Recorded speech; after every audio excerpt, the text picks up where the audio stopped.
Divino Mestre Jesus, agradecemos a Ti por mais uma oportunidade, mais um ensejo para a nossa aprendizagem nesta casa. Possamos nós aqui em conjunto, no clima da fraternidade, do entendimento, estudarmos um assunto importante, o livro de Gênesis de Moisés, que a doutrina espírita nos ajuda a entender em espírito e verdade. Pedimos a Ti o amparo, a inspiração, a luz do entendimento, para que realizemos o melhor ao nosso alcance, possamos estabelecer no mundo interior o caminho justo, o caminho correto para a evolução segura aqui na Terra. Pedimos a Ti o amparo para toda a humanidade, para todos os irmãos encarnados e desencarnados que atravessam dificuldades, provações, expiações. Que as Tuas vibrações de paz, compaixão e misericórdia nos envolvam a todos hoje e sempre. Muito bem. Então, retomando o nosso estudo do livro de Gênesis de Moisés, no capítulo 2, versículo 17, vamos então, como sempre fazemos, proceder àquela leitura de alguns versículos para nós aí nos familiarizarmos com o texto.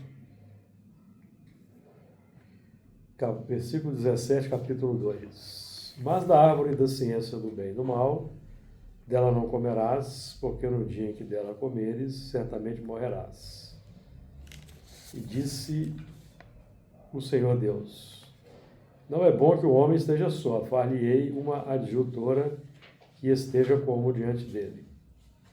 Havendo, pois, o Senhor Deus formado da terra todo o animal do campo e toda a ave dos céus, os trouxe a Adão, para este ver como lhe chamaria.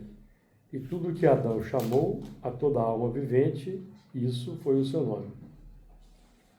E Adão pôs os nomes a todo gado, e às aves dos céus, e a todo animal do campo.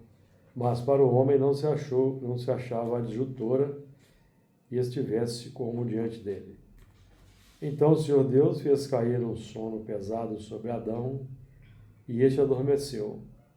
E tomou uma das suas costelas, e cerrou a carne em seu lugar. E da costela que o Senhor Deus tomou do homem, formou uma mulher, e trouxe-a a Adão. E disse Adão: esta é agora osso dos meus ossos e carne da minha carne. Esta será chamada varoa, porquanto do varão foi tomada. Nós temos estudado o versículo 17, hoje vamos terminá-lo. Nós já vimos a primeira parte do versículo, que diz o seguinte para nós: mas da árvore da ciência do bem e do mal, dela não comerás, porque no dia em que dela comeres, certamente morrerás. Nós estudamos bastante já esse primeiro ponto, mas da árvore da ciência do bem e do mal, dela não comerás, porque no dia em que dela comeres, que é o nosso ponto de estudo de hoje, comer, evidentemente, define saciar a fome. Nós temos aí dois tipos de fome: a fome material, a fome de alimentos, e a fome espiritual.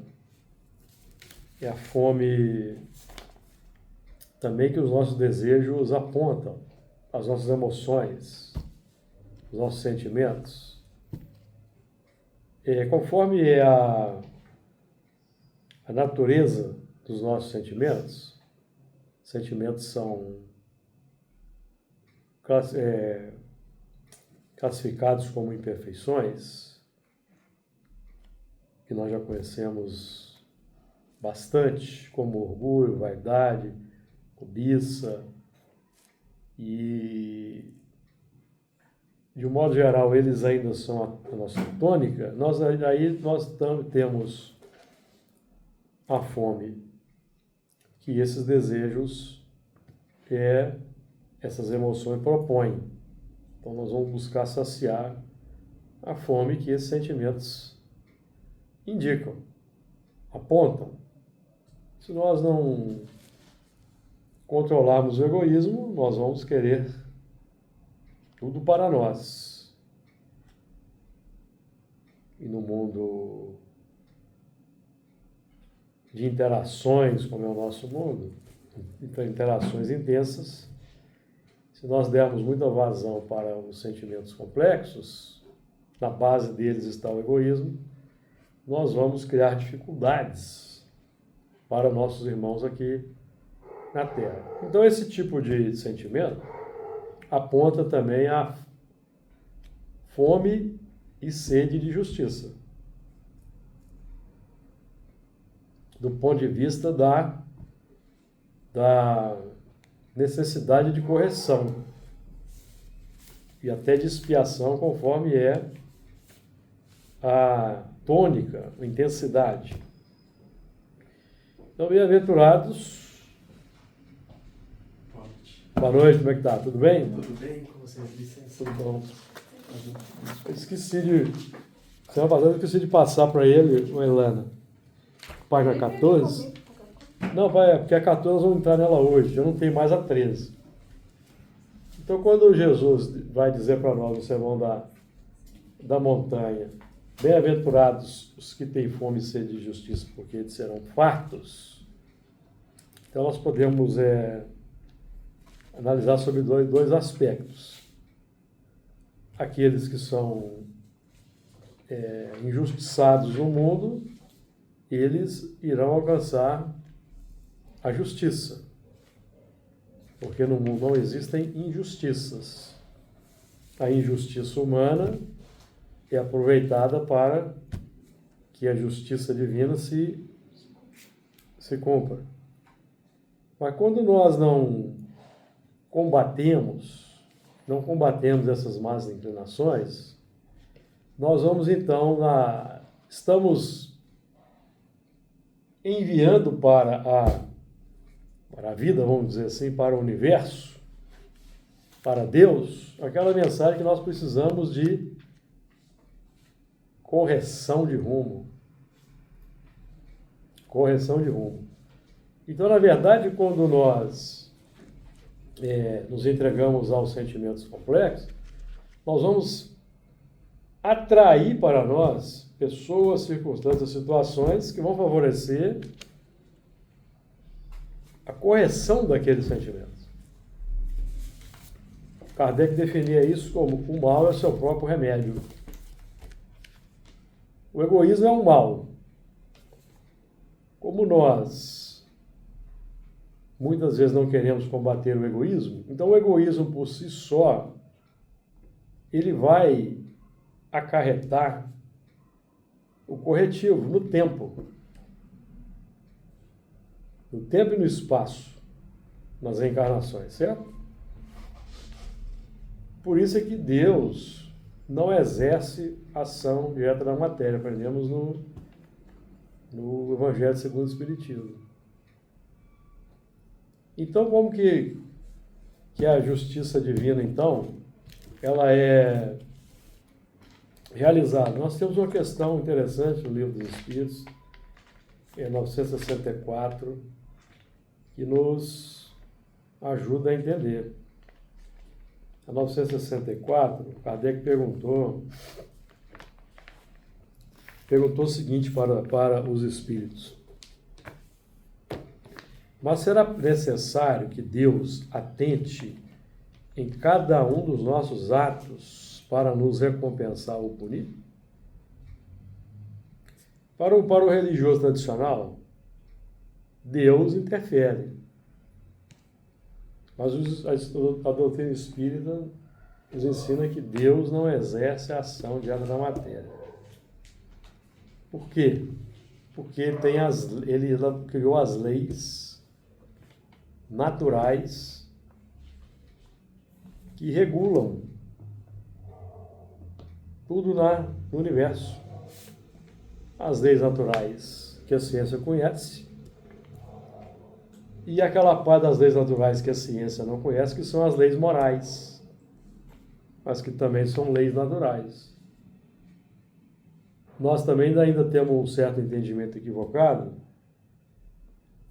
porque quando nós estudamos os 10 mandamentos, nós costumamos supor que os 10 mandamentos são leis de fora para dentro, impondo o corretivo. Quando os 10 mandamentos são diretrizes norteadoras dos nossos impulsos aqui na Terra. Porque, já falamos aqui, vamos repetir rapidamente. Não matarás, não cobiçarás, certo? Não, por que nós temos um dispositivo desse? Não matarás. Porque o princípio inteligente, ao longo da evolução, ele mata para sobreviver.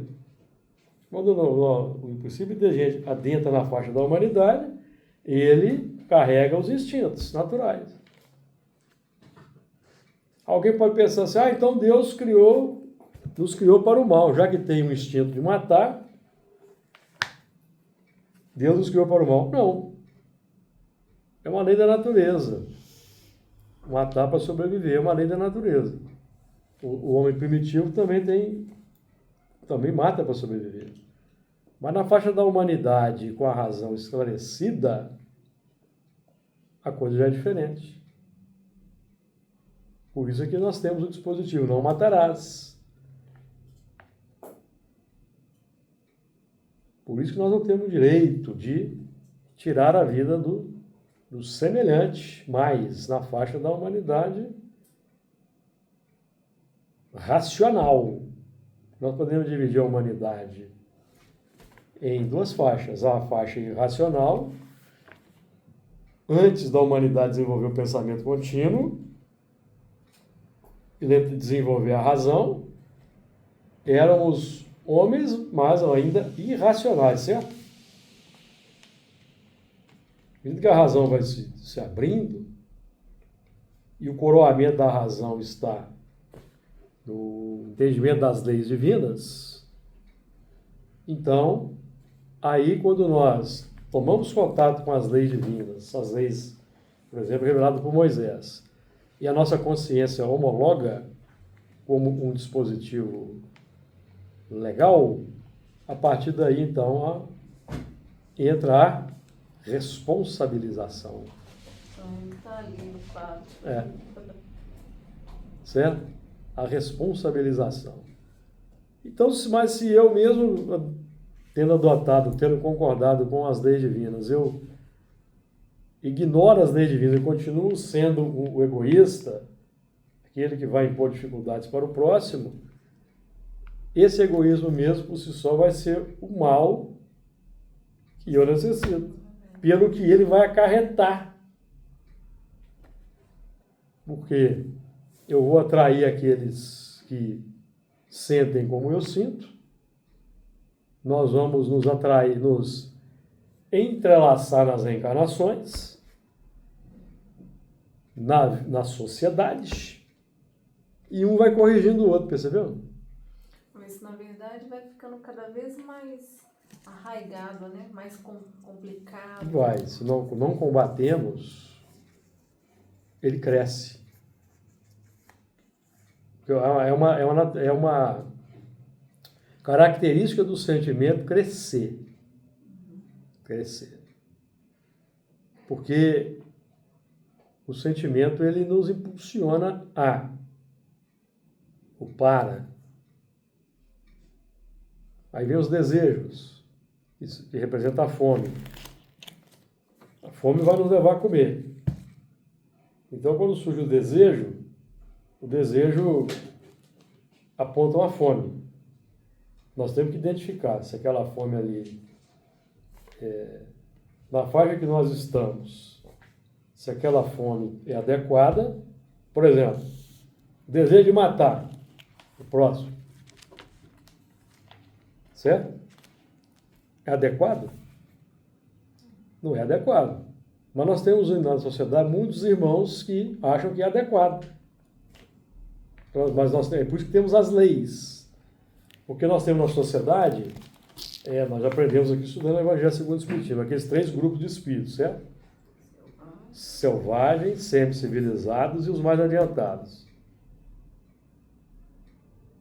Os selvagens são aqueles que estão caminhando da faixa da inteligência para a razão. Estão nesse percurso. E por que o selvagem, então, por que na Terra, então, temos grupamentos selvagens, semi-civilizados, junto aos mais adiantados? Os mais adiantados são os que evoluíram intelectualmente. Intelectualmente. Por quê? Porque eles são o corretivo dos viciados. Corretivo. O corrosivo das más paixões. Então, quando há o melhoramento progressivo da humanidade, esses espíritos vão sendo retirados. Os que não conseguem acompanhar o progresso moral, eles vão sendo retirados e vão para os seus mundos próprios. É o movimento da transmigração, nós temos falado aqui, Kardec fala dele. Certo? Oi? Então, o ideal é que nós tenhamos o quê? Fome, que a gente seja um elemento ativo a saciar a fome e sede de justiça dos nossos irmãos sofredores. Aí nós vamos entrar naquela outra faixa das bem-aventuranças, que são bem-aventurados os misericordiosos, não são? Mateus no capítulo 5, bem-aventurados os misericordiosos, porque eles alcançarão misericórdia. É no versículo 7. Então, no versículo 6, bem-aventurados que têm fome e sede de justiça, porque eles serão fartos. Serão fartos por quem? Bem-aventurados os misericordiosos, porque eles alcançarão misericórdia. Certo? Os misericordiosos é que vão proporcionar, saciar a fome e a sede dos que têm fome e sede de justiça. Os que têm fome e sede de justiça estão na pauta da expiação. Então, os elementos vão dizer assim: eu não pedi para nascer assim. Não pediu, não, implorou. Mas, os que estão em expiação na Terra, eles devem ser auxiliados pelos que não estão. Os que não estão na faixa da expiação, assim estão porque eles são agentes da misericórdia divina para os que estão em expiação. E nós aprendemos estudando a doutrina, que todos nós devemos minorar a expiação do nosso semelhante. Minorar, auxiliar e não condenar. Estou falando aqui com relação a leis, não, que tem que ter leis, né? Temos que ter leis, porque se nós não tivermos leis, o forte vai sobressair. Então, as leis é para proteger os fracos contra os fortes, que são os mais egoístas. Então, estamos falando de lei. Então, por exemplo, no Livro dos Espíritos, o Livro dos Espíritos, o que tem um Livro dos Espíritos? Não tem nenhum aqui.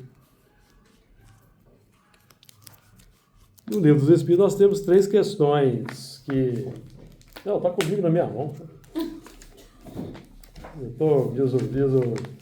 estou viajando a maionese, hein? Estou com o livro na mão. Temos 3 questões aqui que falam para nós das leis. Nós estamos estudando aqui as leis, certo? Lei de justiça, fome e sede de justiça. Estamos estudando leis. Certo? 794. Poderia a sociedade reger-se unicamente pelas leis naturais, sem o concurso das leis humanas? Poderia, se todos as compreendessem bem.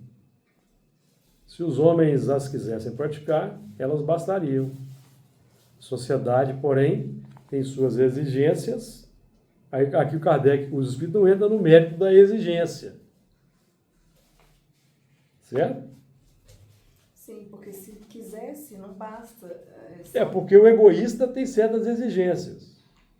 O virtuoso tem outras. A exigência do egoísta vai ser saciada segundo a lei de causa e efeito. Segundo as leis naturais. E como agem as leis naturais? Dei pausa naquela questão que eu estava lendo. Depois a gente volta aqui na lei. Então, 964. Mas será necessário que Deus atente em cada um dos nossos atos para nos recompensar ou punir? E esses atos não são, na sua maioria, insignificantes para Ele? Deus tem suas leis a regerem todas as vossas ações. Todas as vossas ações. Se as violais, vossa é a culpa. Indubitavelmente, quando o homem comete um excesso qualquer,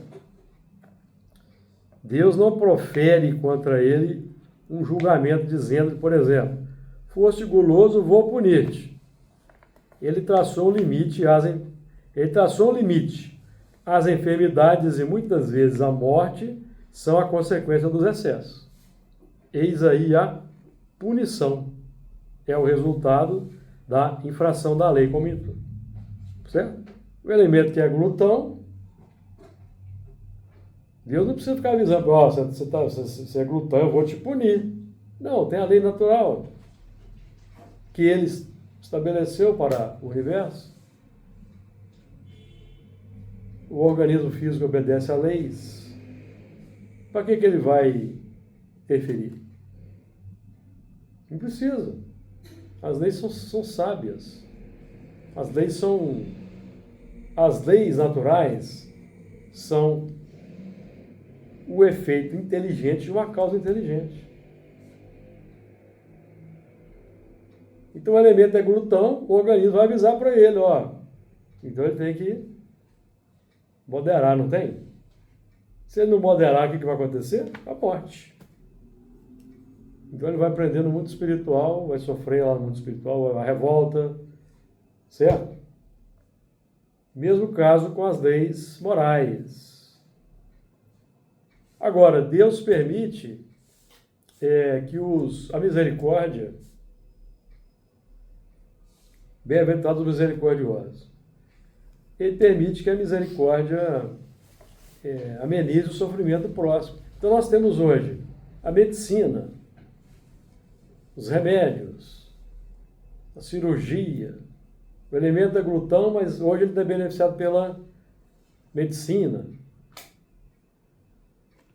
Pela cirurgia, tem transplante aí de vários órgãos.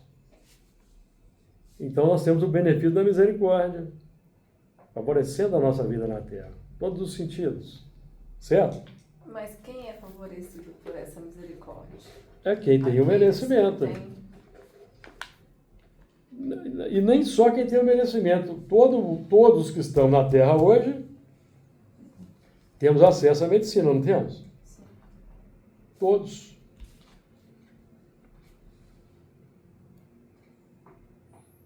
Temos acesso.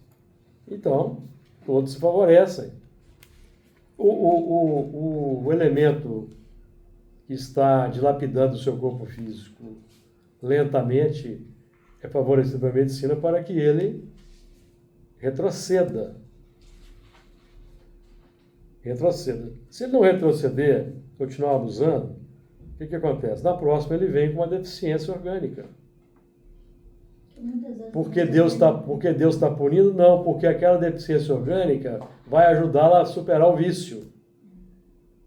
Porque durante a enfermidade também muitos têm a reflexão, né, meditação, de Sim, mudar. exato. Tem a oportunidade, mas nem muitos Não aproveitam. deixa de ser um misericórdia. Muitos se entregam à blasfêmia, à revolta, mas os elementos que não aproveitam e continuam abusando, na próxima existência ele vai necessitar de um corretivo. Uma doença, se ele foi um alcoólatra, por exemplo, ele pode renascer com uma deficiência hepática. Que é para ele corrigir o que? O vício. Não é punição. Não é punição, para corrigir o vício. Para deixar de beber na marra. Isso vale para tudo. Então nós temos aí hoje, beneficiando a humanidade, vários tipos de disfunções orgânicas e psíquicas, não temos? Isso é para beneficiar o espírito encarnado que se deixou levar pelos excessos do passado. Aí a pessoa que, por exemplo, vem com uma deficiência no pulmão, aí possivelmente não... Tabagismo. Aí a pessoa continua fumando, ela está alimentando o desejo, prazer. Sim, Né? é o prazer. Aí ela está aumentando a complicação, né? Ela já tem uma complicação, ela está alimentando essa complicação. Sim. Exatamente. Por exemplo, a minha mãe, ela teve um câncer no fígado, ela não tinha um hábito de tomar nada, não, de álcool, nada. Você vê, teve cirrose. Sim. Então, quer dizer, uma coisa já lá de trás, né? Exatamente. Então, 795, continuando aqui no campo das leis, ó, qual a causa da instabilidade das leis humanas? Vou falar assim, de grosso modo, que a causa é o egoísmo humano. Nós vemos na sociedade o embate daqueles que concordam com as leis e dos que não concordam. Não temos esse embate? Aí vão dizer, aqui que os Espíritos dizem, nas épocas de barbárie, são os mais fortes que fazem as leis e eles as fizeram para si. À proporção que os homens foram compreendendo melhor a justiça, indispensável se tornou a modificação delas. Quanto mais se aproximam da vera justiça, tanto menos instáveis são as leis humanas, isto é, tanto mais estáveis se vão tornando, conforme vão sendo feitas para todos e se identificam com a lei natural. Então, os 10 mandamentos bastam para regular a sociedade. Basta. Mas como nem todos a compreendem de pronto, do mesmo modo, no mesmo tempo, então são precisas as leis, necessárias as leis humanas, para corrigir as distorções, os excessos, os abusos. Aí nós temos aí as penas. E nas épocas de barbárie, as penas têm que ser mais duras, realmente. As penas têm que ser mais duras. Por quê? Porque somos bárbaros, é preciso penas mais duras para conter a barbaridade. Visivelmente hoje no Brasil precisamos de leis mais duras. É visível isso. Porque vivemos um tempo de barbárie. Só vou citar o feminicídio.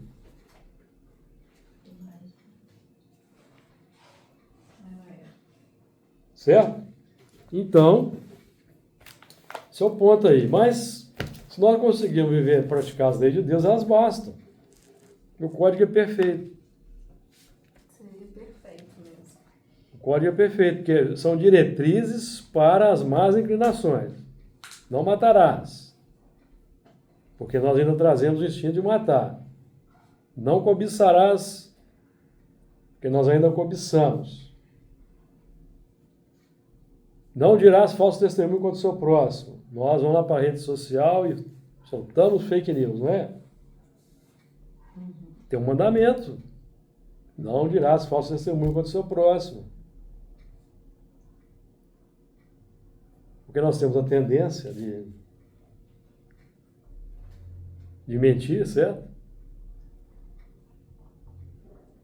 Porque isso também é um instinto natural. Enganar. Os animais lá na natureza buscam enganar uns aos outros, ou não é? Os predadores. Camuflar. Exatamente. Fingir. Exatamente. Nós aprendemos tudo isso, são ferramentas da evolução. E não são maus. Nós gostamos de trazer aqui, sempre que esse assunto surge, a questão 907 do Livro dos Espíritos. Ela nos ajuda a entender, ó. 907, Kardec perguntou: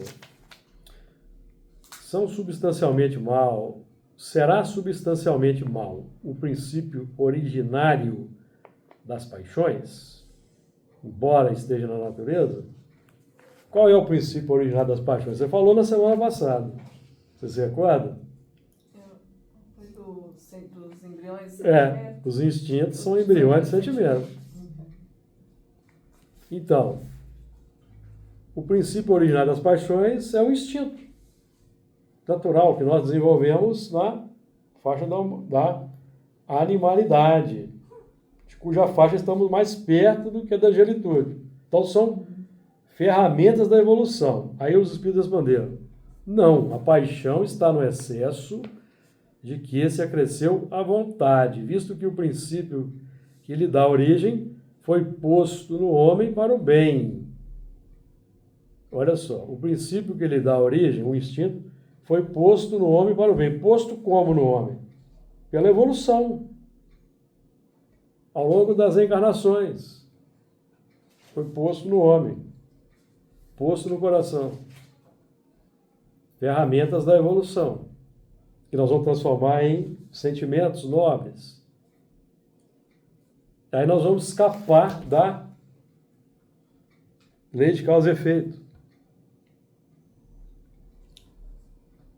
Escapar da lei de causa e efeito. O que trouxe os exilados para cá foi desobediência aos mandamentos. Ou manutenção da instintividade animalizada. Que não queriam combater, queriam continuar brutos, embrutecidos. É como a nossa humanidade hoje. Que a cada dia vai sofisticando cada vez mais os métodos de destruição. Não é isso que tem acontecido?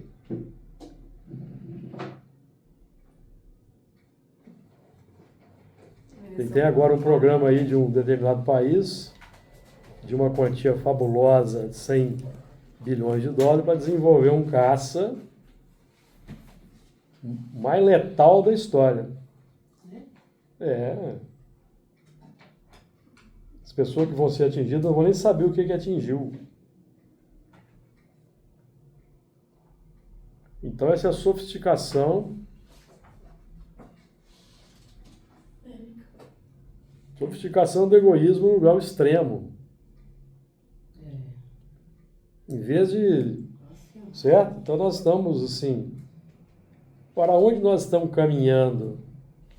Nós estamos vivendo uma nova corrida armamentista. E com esse dinheiro, aquilo que você falou, de salinização, por exemplo, que salvaria vidas, né? Saciar a sede. Irrigar as terras áridas. Gerar vida e abundância. Mas isso não está ainda não é ainda a meta da humanidade da humanidade como um todo. Não é a meta ainda. Nós ainda, infelizmente, as parábolas de Jesus nos traz tudo isso, né? Quando ele fala a do filho pródigo. Né? Nós temos ainda que gastar tudo. Enquanto a gente não estiver lá no fundo do poço, a gente não desperta. Isso está na questão que não nós. Há necessidade disso. Isso está na questão que a gente lê aqui sempre, certo? 916. Eu gosto muito dela, acho muito interessante, porque os Espíritos falam isso. No início de 916, o que eles falam lá? Quanto maior é o mal, mais é de onde se torna. Era preciso que o egoísmo produzisse muito mal para que, compreensível, se fizesse a necessidade de extirpá-lo. Nós não chegamos a essa conclusão ainda. Que o egoísmo já produziu mal o suficiente para que a gente sinta a necessidade de extirpá-lo. Não. Nós ainda estamos alimentando o egoísmo num grau superlativo. Aí nós vamos ter o egoísmo individual, o egoísmo de família, o egoísmo de Estado, de nação, e assim nós vamos alimentando fome e sede de quê? Não é? Fome e sede de justiça. Porque esse caminho é um caminho equivocado. Não tem felicidade nesse caminho. Tem destruição nesse caminho. Tem morte, tem dor nesse caminho. Então comer aí significa nutrir, saciar a fome. Então os desejos eles representam a fome de alguma coisa.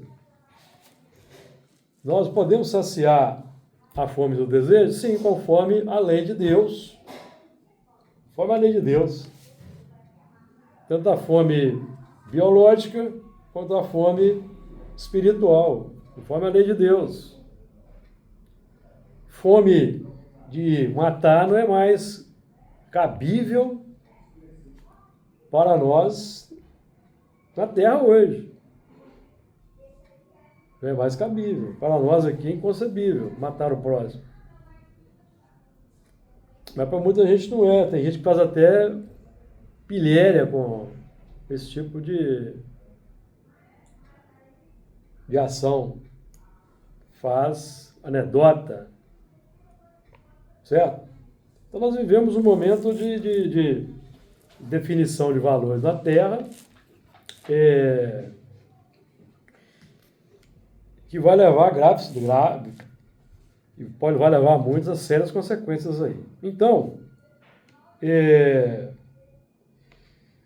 comer define, eu anotei aí na página 13, comer define saciar a fome. A questão é que só ingerir conhecimento não alimenta profundamente o espírito. Ingerir só conhecimento vai alimentar as paixões. O orgulho, a vaidade, isso que alimenta o conhecimento intelectivo descolado do amor, dos bons sentimentos. Vai levar a uma falsa presunção de superioridade, até de esnobismo, arrogância, prepotência. A vaidade, né? Exatamente. Quando a nossa postura é a de ficar lendo as recomendações para ter paciência com algum familiar, que é preciso ter vigilância, estar atento, etc., isso é alimentar a justiça. É a ciência do bem e do mal. Quando a gente fica nessa, Tony, eu preciso ter paciência com fulano. Eu preciso ter calma. Isso é alimentar a justiça. Como é que a gente sai dessa situação? É amando. Praticando a virtude. Não é ficar profetizando. Só profetizando. Eu preciso. Não, partir para ação. É que se a gente conseguir amar verdadeiramente, o que a pessoa fizer também não vai nos... Sim, mas o caminho para chegar nesse amor aí é a paciência, tolerância, piedade, É compaixão, porque o outro não está naquele sentido. misericórdia, entender como ele é, aceitar como ele é. É tudo isso para chegar lá no amor.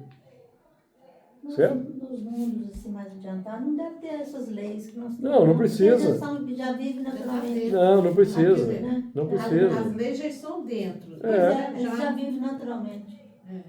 Já vive naturalmente. Não precisa de lei exterior. Elas já estão internalizadas. Aqui nós demos um exemplo da Holanda aqui na semana passada, o elemento lá, foi até numa palestra online que eu participei, nós estávamos lá no Glactus, não estava conversando antes de começar a transmissão, aí o camarada falou que ele esteve na Holanda e estava falando desses países mais avançados. Né? Aí ele esteve na Holanda você compra um ticket para você andar utilizar o meio de transporte ao dia inteiro. Aí ele comprou o ticket lá, ele entrou no transporte, lá tinha lá uma pessoa lá, um policial, uma coisa assim. Aí ele foi mostrar para o policial. Ele, para que você vai mostrar nele? Não, porque eu comprei, não precisa não. Você não precisa mostrar não. Aqui todo mundo sabe que já foi comprado, não tem fiscal. Como é que pode, né? Imagina aqui. Não, aqui as empresas vão quebrar. Ia falir. Quebrar a empresa.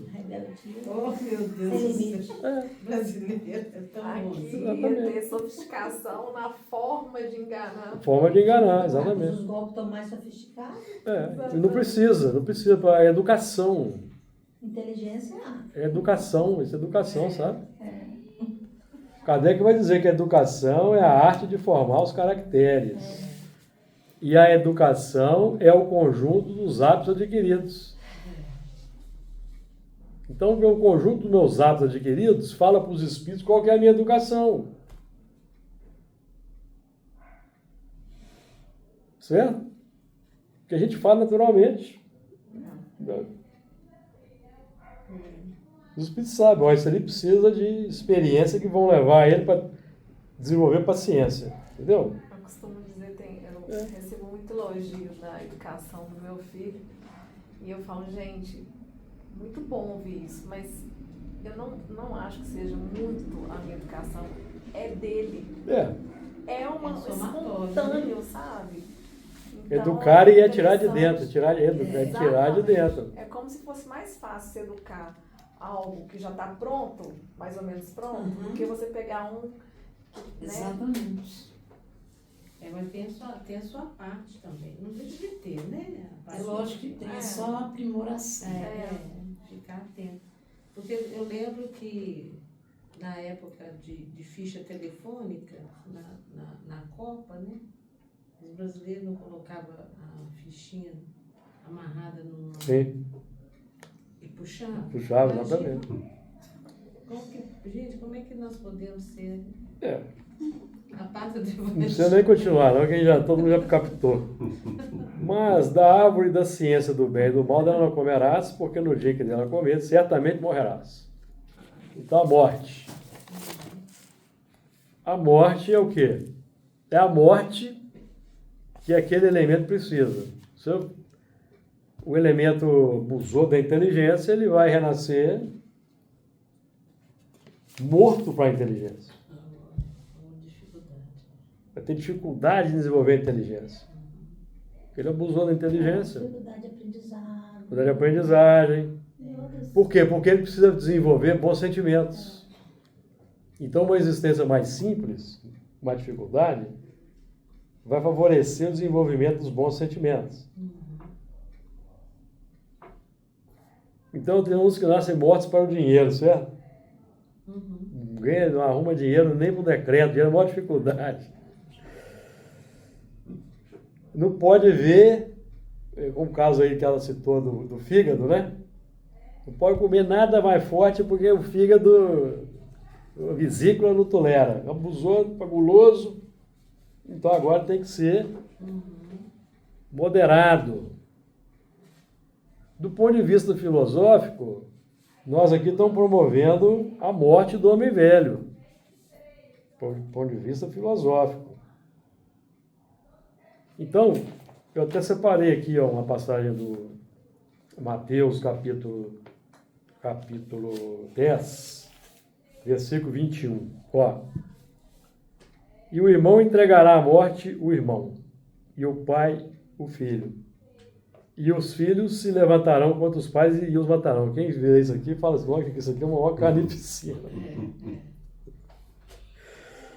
Mas é que Jesus está falando do estado da humanidade, que é o que está acontecendo do ponto de vista físico, é o que está acontecendo hoje. Em grande escala, não está? Somente num país aí e tal, que nós conhecemos bem. Não vou falar mais não, certo? Não precisa nem desenhar, precisa. Mas do ponto de vista filosófico, o irmão entregará à morte o irmão. Allan Kardec está nos entregando à morte aqui. O homem velho. O irmão Allan Kardec, com a doutrina espírita, está nos entregando à morte. Então é preferível, é muito melhor que eu promova a morte do homem velho com seus preconceitos de forma voluntária do que esperar a expiação. Do que esperar a próxima existência com dificuldades, certo? Então vamos. E o pai, o filho. O pai vai entregar o filho à morte. Aí Jesus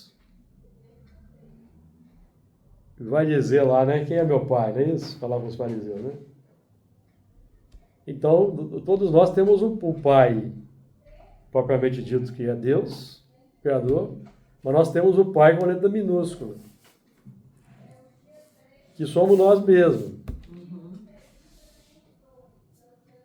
Então, o pai do Júlio César nessa existência são as várias personalidades lá do passado, certo? E de cada um de nós aqui. O pai. Então, o filho, por exemplo, o Júlio César estudando, quebrando a cabeça para estudar espiritismo aqui, está decretando a morte do pai. Dos preconceitos, sabe? Vem lá desde Babilônia, de Roma, de Esparta, e vai passando. Oi? Essa morte pode-se dizer também que são reencarnações expiatórias, né? Sim, nós vamos chegar lá. Vamos chegar lá. Então, se essa morte filosófica aqui, nós não formos eficientes na morte filosófica, nós vamos precisar da morte expiação, reencarnação. Porque a reencarnação é uma morte para o espírito. Nós somos humanos. Nós estávamos lá no mundo espiritual, conscientes da nossa situação, somos imortais, vendo, já até tendo consciência de algumas existências anteriores e tal. Quando nós reencarnamos, o corpo promove o quê? Esquecimento do passado. Então nós estamos mortos aqui. Aí chega aqui, a gente esquece do compromisso, começa a brigar com Deus, não é? Duvida da existência de Deus, começa a questionar Jesus, não ama o próximo, e é o homem velho predominando. Então, se essa morte aqui, voluntária, não surte efeito, então vem a expiação. E, no caso mais grave, é o banimento, o degredo. O degredo. Certo?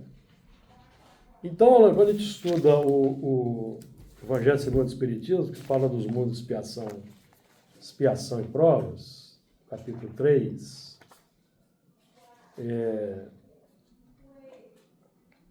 tem um texto, um texto de Kardec muito interessante, que ele fala dos espíritos que estão em expiação na Terra. Quer ver? Capítulo 3. 12, Os espíritos em expiação é no item 14, do capítulo 3. Os espíritos em expiação, se nos podemos exprimir dessa forma, são exóticos na Terra. já viveram noutros mundos, onde foram excluídos em consequência da sua obstinação no mal, e por se haverem constituído em tais mundos, causa de perturbação para os bons. Hoje nós temos aqueles que estão em expiação, já aí pronunciando a expiação do outro orbe já, que são os mais endurecidos, tá? Mas quem passa por expiação significa que é espírito que veio transmigrado? Não, isso aqui não é apenas, não. Hoje nós temos na Terra aí uma vasta gama de espíritos de expiação que são na Terra. Qual foi a sua pergunta? Significa que se todos que estão em expiação são de outros mundos? Não, né? Mas o caso dos exilados, todos eram em expiação. Então, quando eles chegaram na Terra, a Terra era um mundo primitivo. Quando eles começaram a reencarnar aqui junto com os primitivos, então aí o mundo tornou-se um mundo de prova e expiação. Prova para os primitivos, expiação para os que vieram. Porque para os primitivos, aqueles espíritos eram o avanço que eles precisavam. Vão trazer conhecimentos que eles não têm para avançar, certo? Enquanto eles espiam os desmandos lá do mundo de origem, eles vão ajudando o progresso dos mais atrasados, não é isso? Estão falando dos mundos de... Doutrina dos anjos caídos, a perda e da perda do paraíso. É a Gênesis capítulo 11, item 43. Os mundos progridem fisicamente pela elaboração da matéria e moralmente pela purificação dos espíritos que os habitam. A felicidade neles está na razão direta da predominância do bem sobre o mal. E a predominância do bem resulta do adiantamento moral dos espíritos. Então, o progresso intelectual, por si só, não promove felicidade. Promove felicidade é o adiantamento moral.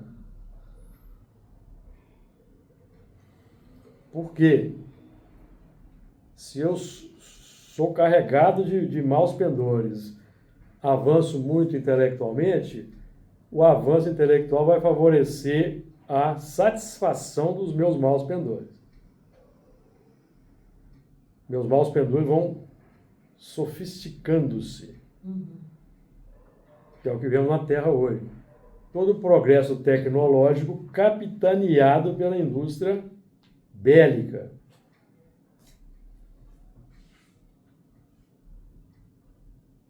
Grande parte. Por exemplo, já estão se falando em produção de robôs em grande escala, e já estão se falando que eles vão ser os soldados do futuro. Então o homem só tem pensado em belicismo. Então essa turma, tudo indica, vai deixar a Terra. O progresso intelectual, eu falei, até antecipei, o progresso intelectual não basta, pois com a inteligência podem eles fazer o mal. Logo que o mundo tem chegado a um de seus períodos de transformação, a fim de ascender na hierarquia dos mundos, operam-se mutações na sua população encarnada e desencarnada. É quando se dão as grandes emigrações e imigrações. Emigração é partida e imigração é chegada.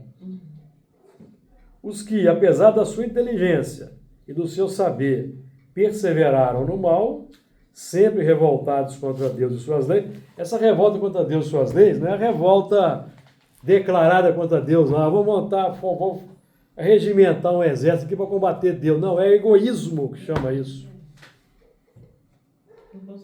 Cultivo do egoísmo, que se opõe à prática da lei natural. O egoísmo se opõe.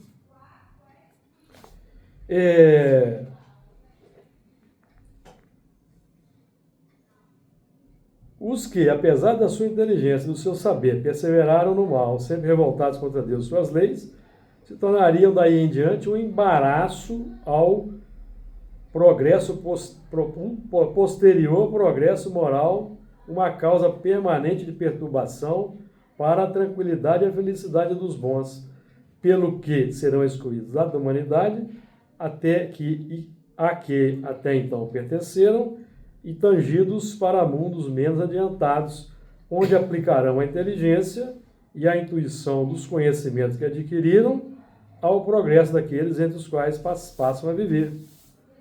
Ao mesmo tempo que expiarão por uma série de existências penosas e por meio de árduo trabalho suas passadas faltas e seu voluntário endurecimento. Que serão tais seres entre essas outras populações, para eles novas, ainda na infância da barbárie, senão anjos ou espíritos decaídos ali vindos em expiação?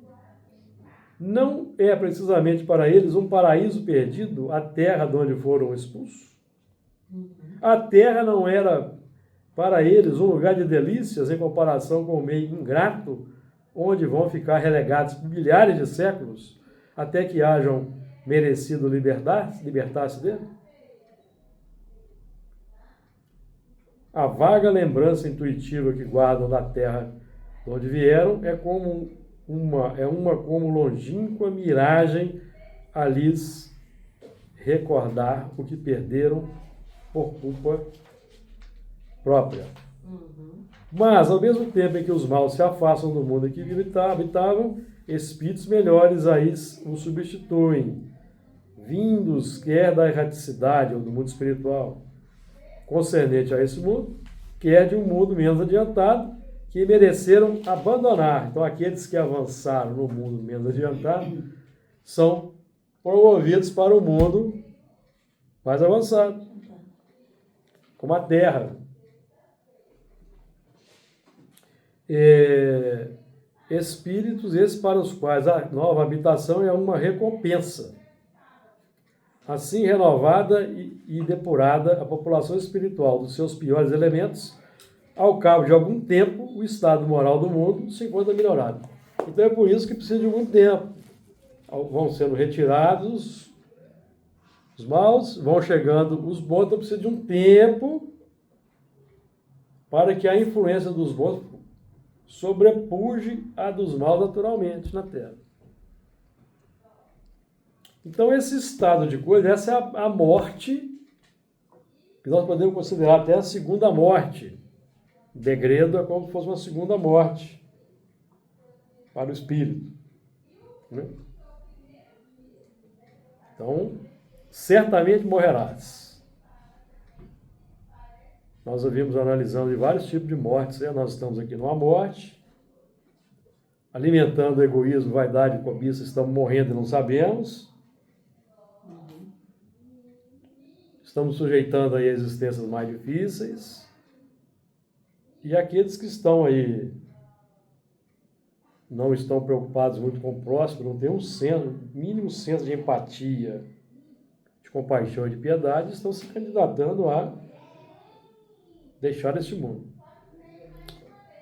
Então, na semana que vem, nós vamos entrar na página, já estamos na página 14, né? Vamos continuar na página 14, versículo 18, tá?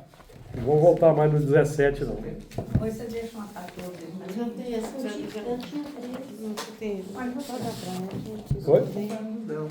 É pra mim. Não sei se eu já dei. Não. Jesus nos abençoe.